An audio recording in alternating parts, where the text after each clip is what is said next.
నమస్తే. ప్రస్తుతం మనతో పాటు సీనియర్ జర్నలిస్ట్ భరద్వాజ్ ఉన్నారు. ఆయనతో మాట్లాడదాం. నమస్తే సార్. నమస్తే సార్, కల్కి మూవీ మీద కొన్ని ఆరోపణలు ఉన్నాయి. ఒకటి ఏంటంటే లోగో వైజయంతి మూవీస్కి సంబంధించి ఒక లోగో కాపీ కొట్టారు హాలీవుడ్ నుంచి అని చెప్పేసి అంటున్నారు.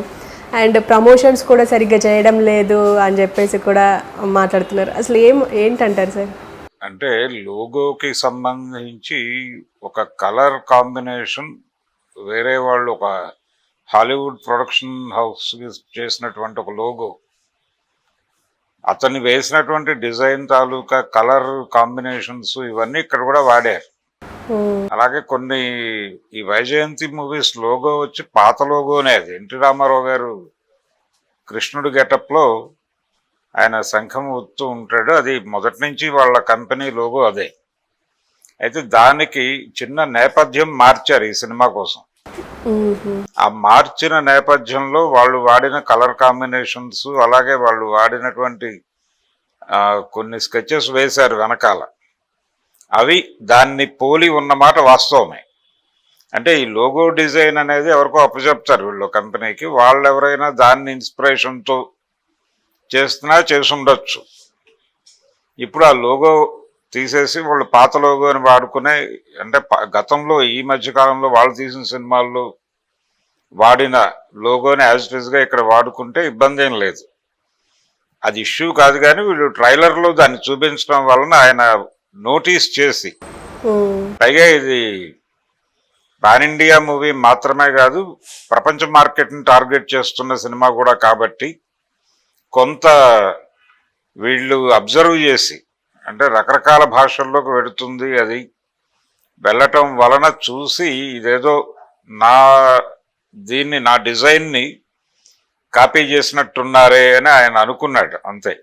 అక్కడ వరకే, అది తీసేయడానికి పెద్ద ఇబ్బంది ఏం కాదు, అది కాపీ ఏం కాదు. కాపీ అంటే వీళ్ళ స్థాయిలో జరగలేదు, వైజయంతి మూవీస్ సిబ్బందిలో జరిగి ఉండదు. కానీ ఆ లోగో డిజైన్ ఎవరికైతే అప్పచెప్పారో వాళ్ళు దాని నుంచి ప్రేరణ పొందుండొచ్చు, ఆ తరహా దాన్ని వాడదాము అనుకుని ఉండొచ్చు. జనరల్గా ఇప్పుడు జరిగేది ఏంటంటే చాలా లోగోలు, ఇతర పనులు వీళ్ళు ఎవరికో ఒకరికి అప్పచెప్తారు, ఒక కంపెనీకి అప్పచెప్పినప్పుడు అక్కడ కొంతమంది ఒక నమూనా టెంప్లెట్లు చూస్తారు వీళ్ళు.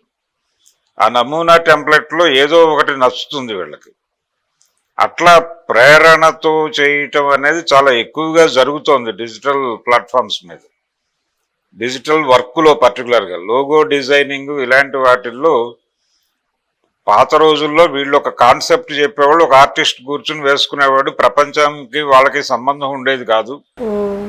వీళ్ళ పద్ధతిలో వీళ్ళు బ్రెయిన్లో ఒక స్కీమ్ అనుకుని ఆ స్కీమ్ ప్రకారం లోగో డిజైన్ చేసేవాళ్ళు.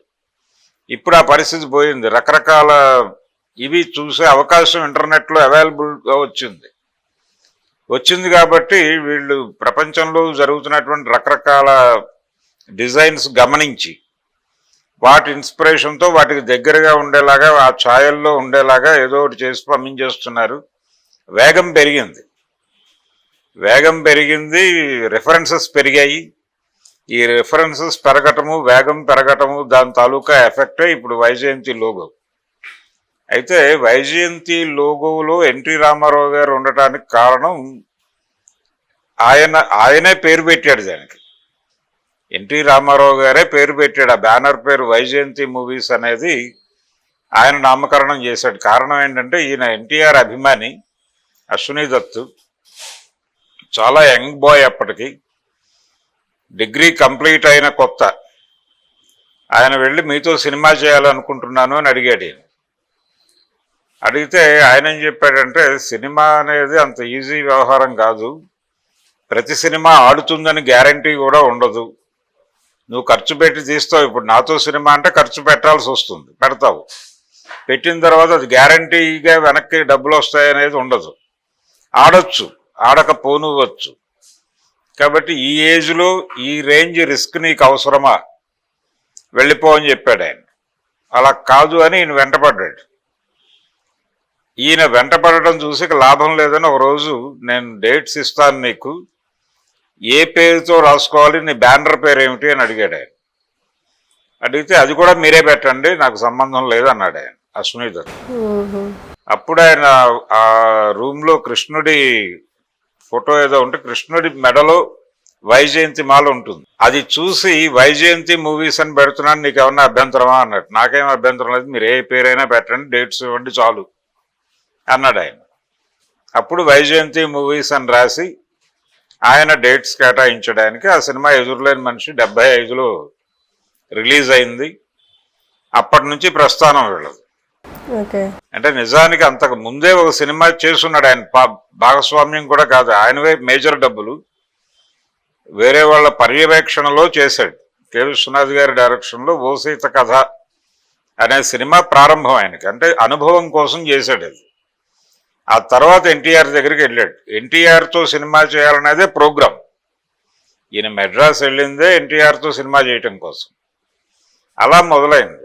అలా మొదలైన వైజయంతి మూవీస్ లోగోలో అందుకని ఎన్టీఆర్ బొమ్మ, ఆయన కృష్ణుడి గెటప్లో ఉన్న బొమ్మ ఆయన అలా పర్మనెంట్గా ఉంచేశాడు. అది అక్కడి వరకు ప్రాబ్లం లేదు. ఆ వెనకాల వేసినటువంటి స్ట్రైప్స్, ఆ గొడవకి సంబంధించిన ఆ టెక్స్చర్కి సంబంధించినటువంటి గొడవ ఇది. అది యాజ్ ఇట్ ఈస్గా ఇప్పుడు ఆయన 2 ఫొటోస్ పెట్టాడు ట్విట్టర్లో, దాన్ని పోలే ఉంది. ఇది యాజ్ ఇట్ ఈస్గా ఉంది. కాబట్టి ఇప్పుడు కాపీరైట్ ఇష్యూ అక్కడ వరకే పరిమితమై ఉంది. కాబట్టి వాళ్ళు ఆల్రెడీ మహానటికి ఒక లోగో వాడారు. వైజయంతి మూవీస్ అదే ఎన్టీఆర్ ఉన్నటువంటిదే బ్లూ కలర్ దీనిలో నడుస్తుంది. దాన్ని యాజ్ ఇట్ ఈస్గా వాడేసుకుని తీసేయచ్చు, లేకపోతే ఇప్పటికీ వాళ్ళకి మార్చుకునే అవకాశం ఉంది, మార్చచ్చు, టైం చాలా ఉంది. అంటే ఈరోజు పరిస్థితి ఏంటంటే ఏదైనా రాత్రికి రాత్రి అనుకుని మార్చగలిగేటువంటి పరిస్థితి ఉంది. కాబట్టి డెఫినెట్గా చేంజెస్ ఏవో చేస్తారు వాళ్ళు. సబ్జెక్టుకు సంబంధించి కూడా రకరకాల ఇష్యూస్ ఉన్నాయి దానిలో. అంటే కొన్ని ఇంగ్లీష్ సినిమాల తాలూకా, లేకపోతే రకరకాల మార్వెల్ హీరోలకు సంబంధించిన సినిమాలకు సంబంధించిన కొన్ని నమూనాలు కనిపిస్తున్నాయి దీనిలో అనేది అది వేరు. అది సబ్జెక్టుకు సంబంధించి ఇన్స్పిరేషన్స్ ఉంటాయి. చాలా మంది చాలా సినిమాలు చూసి ఇన్స్పైర్ అయ్యి ఒక కథ తయారు చేసుకుంటారు. అది విజయేంద్ర ప్రసాద్ గారి దగ్గర చాలా ఎక్కువ కనిపిస్తుంది ఆ ధోరణి. ఆయన ఒక ఫాజిల్ సినిమా చూసి దాన్ని, అలాగే సౌదా అనేటువంటి ఒక రైటర్ రాసినటువంటి ఒక పుస్తకం, అది చదివి కొంత ఇన్స్పైర్ అయ్యి వాటి కలయికతో తన మేధని కలసి ఒక స్క్రిప్ట్ తయారు చేసి బజరంగి భాయిజాన్ అన్నాడు ఆయన. ఆ సినిమా రిలీజ్ అయిన తర్వాత చాలా మంది ఐడెంటిఫై చేశారు, దీనిలో ఇది ఉంది, ఈ నవల నుంచి ఈ పార్ట్ తీసుకున్నారు, అలాగే ఈ సినిమా నుంచి ఇది తీసుకున్నారని గొడవ జరిగింది. ఆయన ఏదో సమాధానం చెప్పుకున్నాడు. ఇలాంటివి క్రియేటివ్ సైడ్ జరిగేటువంటి ఇన్స్పిరేషన్స్ అదే యాజ్ ఇట్ ఈస్గా డిజైనింగ్లో కూడా వస్తుంది. డిజైనింగ్లో కూడా ప్రస్తుతం గబగబా ఒక 7-8 మోడల్స్ చూపించేస్తారు వీళ్ళు. అందులో ఒకటి వాళ్ళు చూస్ చేసుకుంటారు, ఇది బాగుందని, దాంతో వెళ్ళిపోతారు. తీరా అది ఇలాంటి ఇష్యూస్ జరిగినప్పుడు వాడిని పిలిచి అడుగుతారు ఆ కుర్రాడిని, ఏంటా ఇది ఎక్కడి నుంచి తీసావు నువ్వు అంటే అతను మాతృక ఏదో చెప్తాడు. ఇది ఇష్యూగా మారితే అబ్జర్వేషన్, లేకపోతే ఎవరు పట్టించుకోడు. కానీ డెఫినెట్గా మార్చుకునే ఛాన్స్ ఉంది, మార్చుకుంటారు. సబ్జెక్టుకు సంబంధించిన ఇన్స్పిరేషన్లు ఇవన్నీ కూడా రేపు సినిమా రిలీజ్ అయిన తర్వాత చర్చకు వస్తాయి.